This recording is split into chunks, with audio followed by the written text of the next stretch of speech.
Am I the a-hole for not splitting the inheritance when I was the only one who took care of our hoarder mother? I, 34 female, was the only one out of 4 siblings who stayed in contact with our mom after our dad died. After his passing, she completely fell apart and eventually became a full-on hoarder, the kind you see in documentaries. The house was in horrific condition. It reeked of ammonia. There were dead mice decomposing under piles of trash, mold on the walls, rotting food in the fridge, and literal human waste in corners of the house. One by one, my siblings distanced themselves. They said it was too much for their mental health, too overwhelming, and not how they wanted to remember her. I understood it on some level, but I couldn't bring myself to abandon her.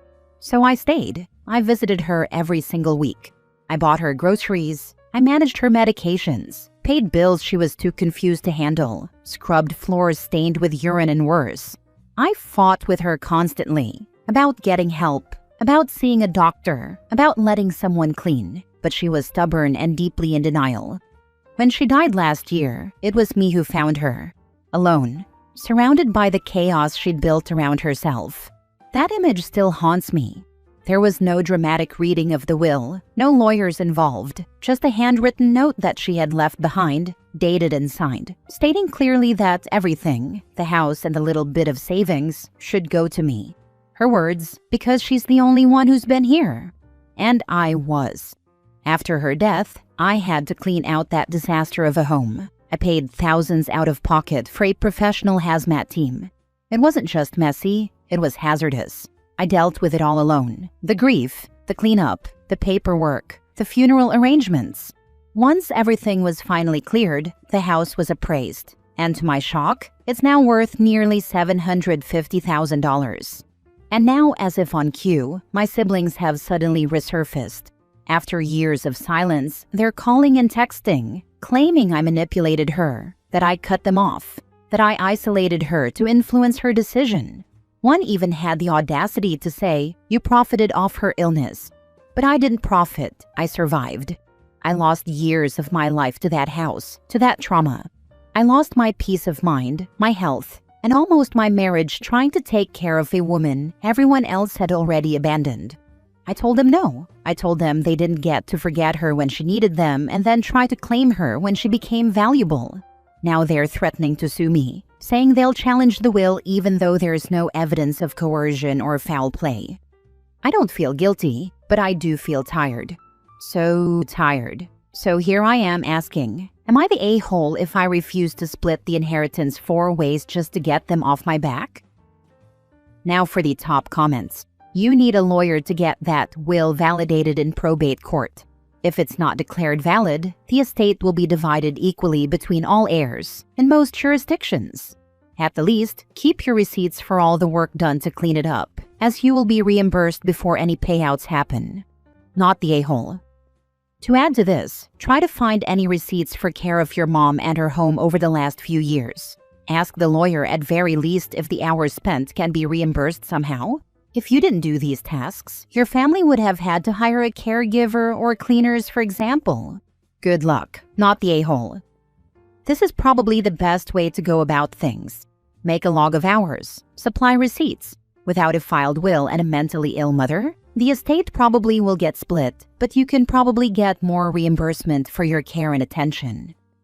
Vultures always appear when the hard work is done. I hate how true this is. My grandma and great-aunt, twins, had Alzheimer's, and we took care of them for years with no help from my aunt and uncle. My aunt and grandma had a decades-long beef, and the very day we were getting them together to bring them to the manor because they'd progressed past the point we could adequately care for them, guess who showed up to go through their belongings? I was getting my grandma out of bed, and she heard my aunt's voice from the living room and hissed in my ear, "Why the hell is she here?" This was a woman that couldn't remember what she ate for breakfast 10 minutes ago, but just my aunt's voice rang something so deep-seated she was lucid for a moment. My brother was going to try, but his lawyer told him he wouldn't win because Dad had it notarized and done by an attorney years before he died. Plus, he already got money. He would have to prove Dad was coerced or not, of sound mind, which would be hard with multiple witnesses, including his attorney. Dad was sly and put me on both house deeds, so it wasn't even an inheritance.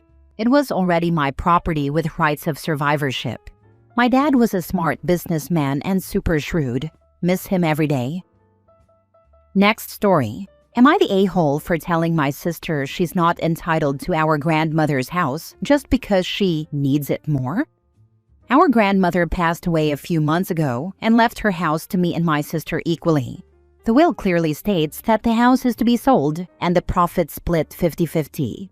There was no ambiguity. I was very close to my grandma, especially during her final year. I visited regularly, helped with groceries, appointments, and was her primary support in her final months. My sister, on the other hand, barely visited. She'd check in once in a while, but the emotional and physical caregiving fell almost entirely on me. Now that Grandma's gone, things have gotten complicated. My sister is insisting we don't sell the house. She wants to move in and keep it in the family. She's a single mom with 2 young kids and says she needs it more than I do. She's called me selfish for wanting to follow the will, and recently she even hinted that if I push for the sale, she'll never forgive me. As if this is a personal betrayal. I've tried to be reasonable. I told her I'd be open to her buying out my half so she could keep the house, but she says she can't afford that, and that I should do the right thing by letting her have the entire property, because I'm child-free and financially stable, while she's struggling. She believes that because I don't have the same financial pressures, I should just give up my half for the sake of family. It's turning into a full-blown family drama. A few extended relatives, who weren't around even during Grandma's decline, are calling me cold-hearted and greedy. They're siding with my sister, saying she has kids to think about, and acting like I'm trying to kick her out into the street. No one seems to care that this wasn't my decision. This is what Grandma put in her will, and that I sacrificed a lot of time and energy in those final months while my sister was nowhere to be found. I don't want to fight. I don't want to fracture my family over this, but I also don't think it's fair that I'm being pressured to give up half of what was legally and intentionally left to me. Grandma wanted the house sold and the value split evenly. I'm simply trying to honor that. Am I the a-hole for refusing to walk away from what I was legally and equally left? Not the a-hole, and tell your sister she is more than welcome to buy you out of your share for half of fair market value, or pay you rent. But you are not going to give her the house, period. Any other relative chiming in can chip in to help her pay to buy you out. Oh, they don't think they should pay? Well, neither should you. I should just let her have it, because I'm child-free and doing okay financially. It's amazing to me the number of people who think that their major life decisions should become a major problem for their other family members. Kids are hard and expensive, but that doesn't mean siblings should pay for it, or become free babysitters, usually unappreciated too. Right? My son is grown, gone, and married. My husband's 2 kids are grown and gone. The crap we get when we don't want to do something because we don't have kids at home anymore is mind-blowing to me. Yeah, well, we've done our jobs. I work for a living, as does my husband. Our free time is just that. Ours. Buzz off. Not the a-hole. Tell your relatives to buy you out if they care so much about business that isn't theirs. As for your sister, well, tell her that she needs to be an adult and not expect people to care about her and her kids because she's a single mom and to either buy you out or you sell. Her expecting you to lose out on your half regardless of how well you're doing is selfish and entitled. Your sister needs to learn how that her not being able to afford a house is nobody's problem but her own. Please do not cave, because she will never learn and continue to expect everything from you when life inconveniences her. You are well within your right, OP, and do not feel bad. Good luck. It was also an active choice that your sister made to have children. It's not fair to use it against you being child-free. Next story. Am I the a-hole for forcing my father's partner to take back a lie she told my children? I'll preface this by saying I don't have the best relationship with my father, and his partner Blair is a big part of the reason why.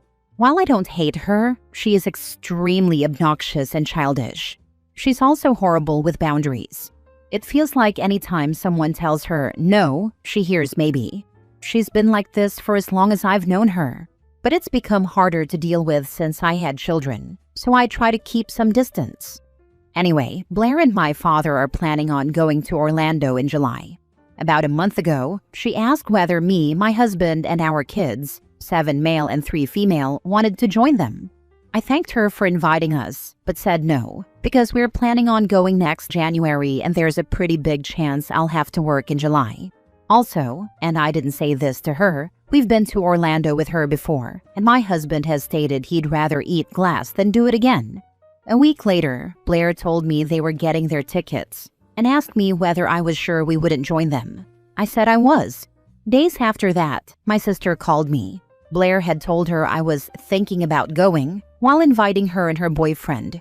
I once again told Blair we wouldn't go. Finally, Blair asked me if I'd be okay with her and my father taking my kids to Orlando.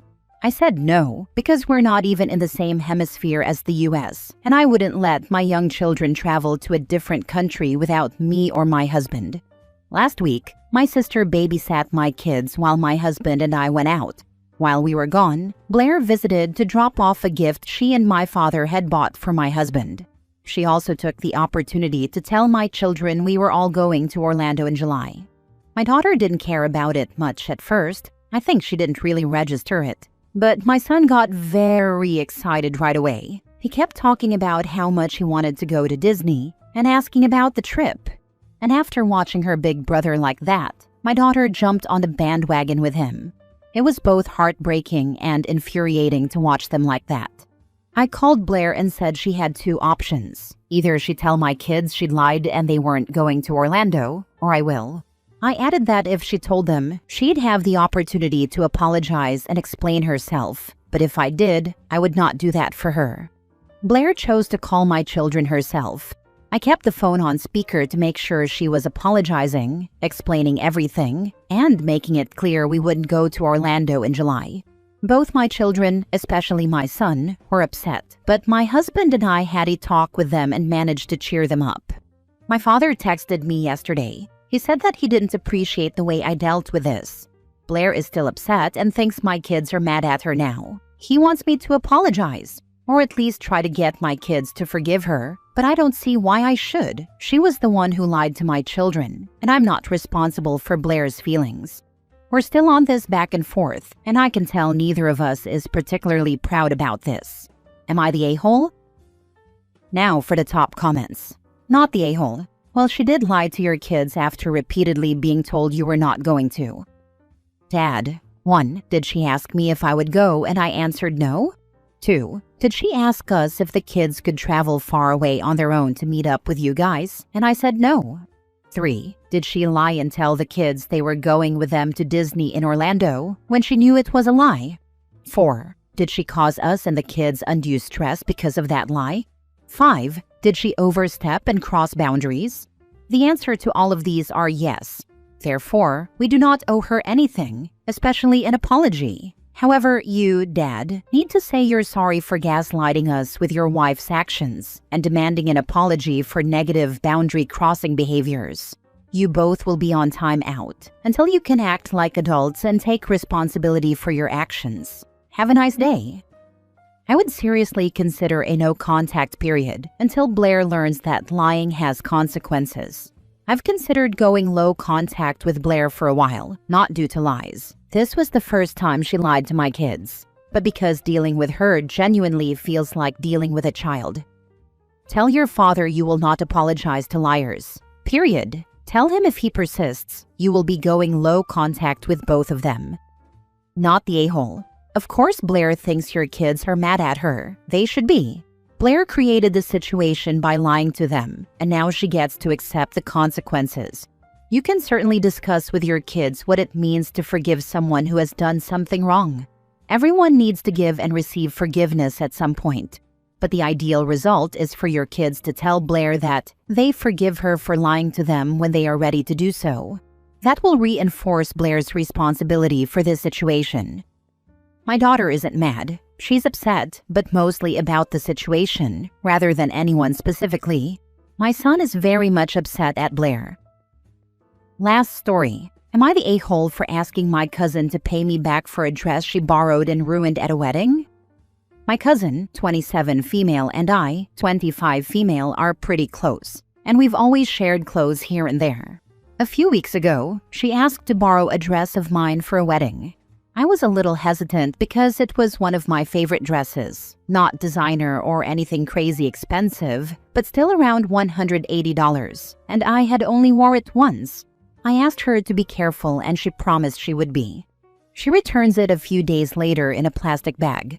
When I opened it, smelled like wine and had a huge stain down the front. I texted her right away and she just said, "Oh my god, I know. I'm so sorry. I meant to tell you it was such a crazy night. Lol."